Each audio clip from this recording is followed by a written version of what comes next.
You're on a plane, shoes off, tray table down, maybe already arguing with the person in front of you about the window shade. You're thinking about where you're going, what you forgot to pack, whether the in-flight Wi-Fi is actually going to work this time. And then something happens that you've probably seen 100 times without ever really seeing it. The flight attendants sit down, all of them, at the exact same moment.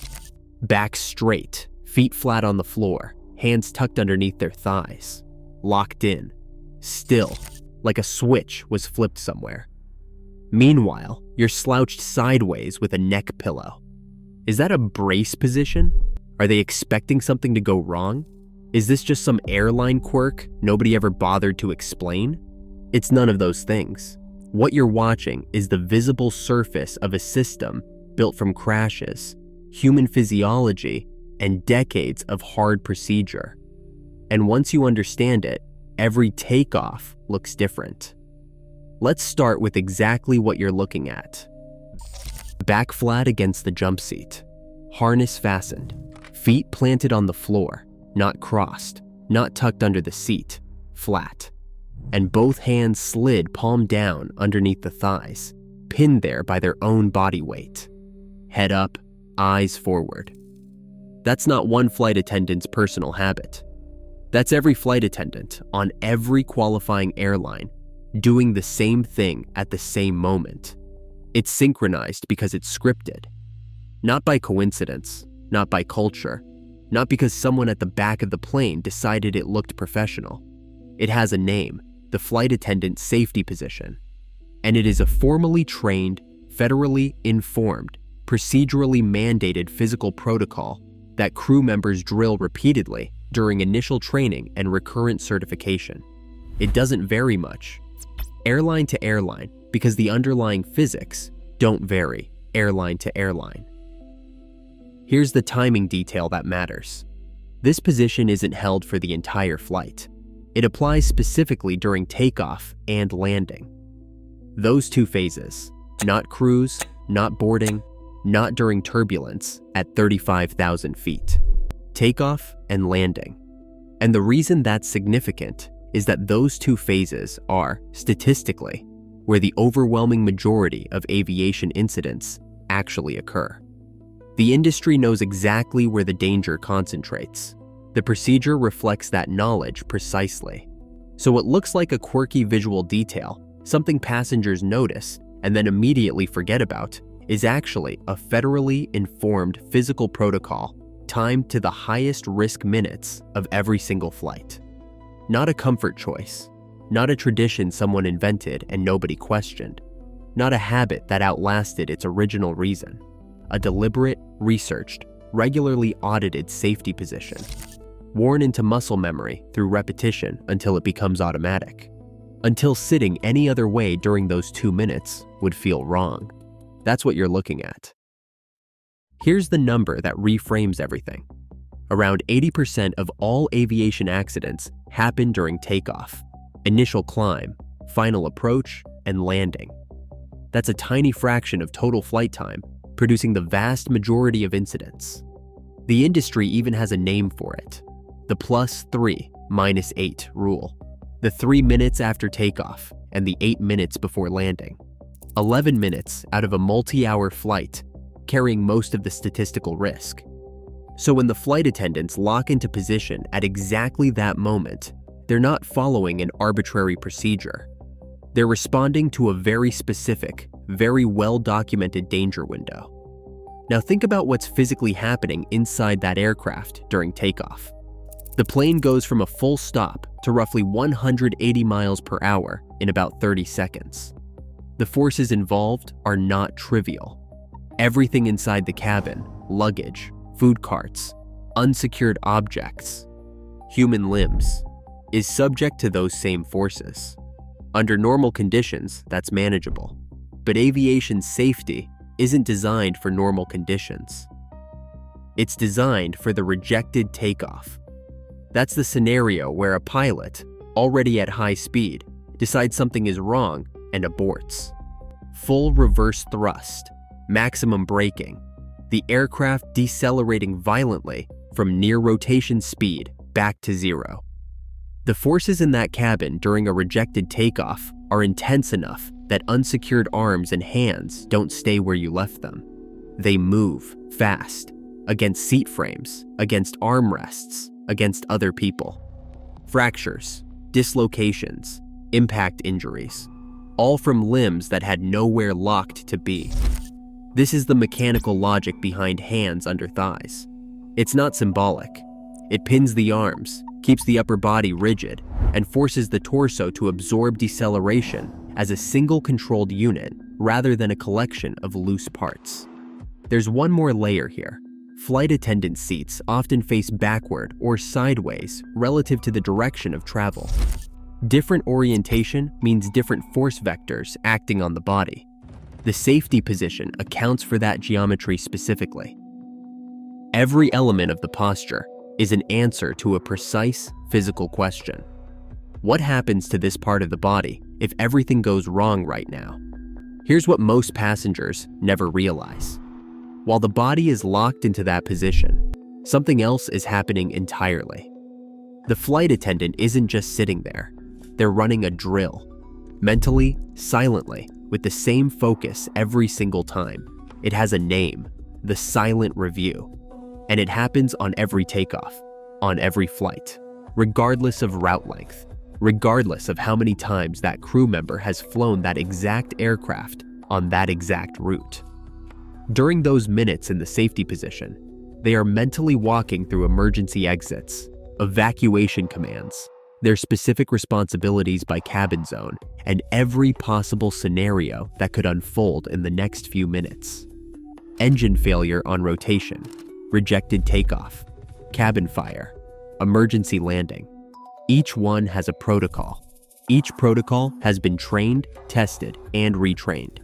The silent review is the moment it all gets loaded back into active memory. Here's why that matters. In a real emergency, the critical window is roughly 90 seconds. That's the estimated time available for a full cabin evacuation before a survivable accident becomes unsurvivable. 90 seconds to get every passenger off the aircraft. Crew members who have just mentally rehearsed their role react faster, communicate clearer, and make fewer errors under that pressure than crew members who haven't. The physical stillness isn't separate from that mental preparation. It is the mental preparation. Sitting on the hands eliminates fidgeting, phone checking, conversation, all the small physical noise that bleeds attention. The body sends a signal to the brain. This is a critical phase. Stay present. The posture and the mental drill are the same thing, expressed two different ways. Think about what that discipline actually requires. This is flight attendant number 400 and something in a career. It's a Tuesday morning. It's a 1-hour regional hop. And they are doing the same silent review with the same focus as their very first flight. That's not a small thing. An athlete calls it a pre-performance routine. The physical ritual that reliably triggers the mental state required to perform when it counts. The jump seat is where that ritual lives. This procedure didn't arrive fully formed. Go back to the 1920s and the 1930s, the earliest commercial flights. The women hired to work in those cabins were called stewardesses, and their job description had almost nothing to do with safety. Passenger comfort, meal service, calming nervous travelers. Many came from nursing backgrounds because the airlines wanted someone who could handle a frightened person in a small metal tube at altitude. Safety protocols were minimal. Standardized training barely existed. Nobody was drilling evacuation procedures because the industry hadn't yet accumulated enough accidents to know exactly what it needed to prepare for. That changed. Through the 1940s and the 1950s, a series of high-profile accidents forced aviation authorities to completely rethink what cabin crew were actually for. The Federal Aviation Administration and equivalent international bodies began mandating rigorous, standardized safety training. Flight attendants weren't reclassified in name only. The entire framework of their role shifted. They became the last line of passenger protection inside the cabin, first responders who happened to also serve drinks. By the 1960s and the 1970s, that transformation was complete. Airlines adopted standardized procedures for every critical phase of flight, and the science caught up with the need. Crash researchers began studying human body dynamics under sudden deceleration in real detail.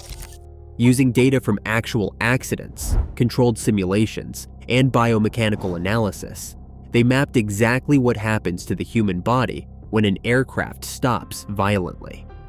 Which positions reduced injury? Which positions made it worse? Where the force concentrated? How the body needed to be oriented to absorb it most effectively? The flight attendant's safety position came directly out of that research. The back angle, the foot placement, the hand position, none of it was guesswork or tradition. Every element was derived from injury data and biomechanical evidence. And here's what that required beyond the science. Airlines had to rebuild the professional identity of an entire workforce. To make a generation of people trained primarily in hospitality understand themselves as safety professionals first. That cultural shift was as significant as any procedure they introduced. The posture was the easy part. Changing how an industry thought about itself took decades. Here's the question you're probably already asking. If that position protects against the same forces acting on everyone in the cabin, why aren't passengers told to do it? Why aren't you sitting on your hands right now?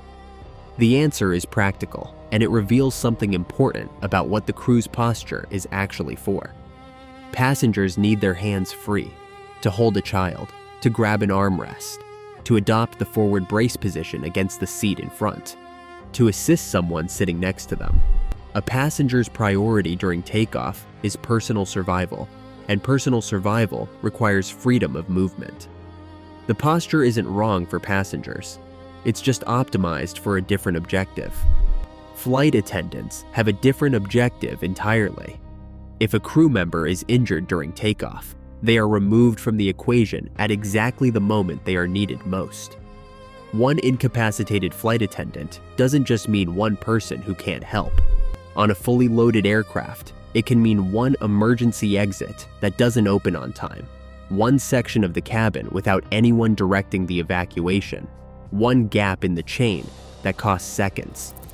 And in a 90-second evacuation window, seconds are the entire margin. So the safety position isn't optimized for the flight attendant's survival alone. It's optimized to ensure they arrive at the other side of any emergency fully functional, ready to work immediately. Think about what that work actually looks like. In the 90 seconds after an aircraft stops moving, a flight attendant may need to force open a jammed emergency exit, move an incapacitated passenger, manage a crowd that is panicking in smoke and darkness, communicate commands clearly over noise, and make real-time decisions about which exits are safe to use. All of this potentially while disoriented in a damaged cabin with no preparation time. The hands under thighs posture is the starting position for all of that. It was never really about protecting the flight attendant. It was about making sure that when those cabin doors need to open, the person responsible for opening them is still standing. Next time you board a plane and the flight attendants take their seats at that specific moment, you won't see what you used to see. You'll see a federally informed physical protocol, a silent drill running in real time, the product of crash data, biomechanical research, and a professional identity built over decades of hard experience. While you're thinking about your destination, they're already working, running through every exit, every command, every scenario. It starts before the engines go to full power, before the wheels leave the ground. It starts with exactly where they put their hands.